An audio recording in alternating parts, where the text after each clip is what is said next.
घर में, सास नाही घर में, ससुर नाही घर में, वही देवर खेले शिकार मधुबन में। गोटेदार साड़ी चुभे नस नस में।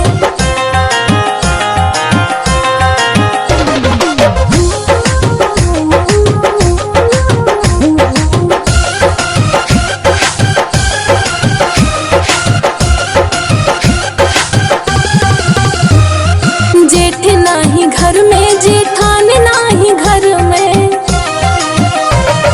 जेठ नाही घर में, जेठान नाही घर में, वही ननदी घूमई बाजार गलियन में, वही ननदी घूमई बाजार गलियन में। गोटेदार साड़ी चुभे नस नस में, गोटेदार साड़ी चुभे नस नस में।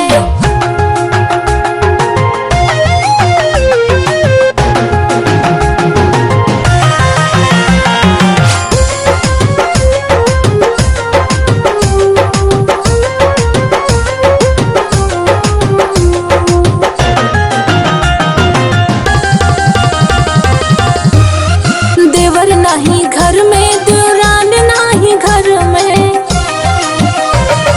देवर नाही घर में, देवरान नाही घर में, वही सैया घूमई सावती लिए संग में, वही सैया घूमई सावती लिए घर में।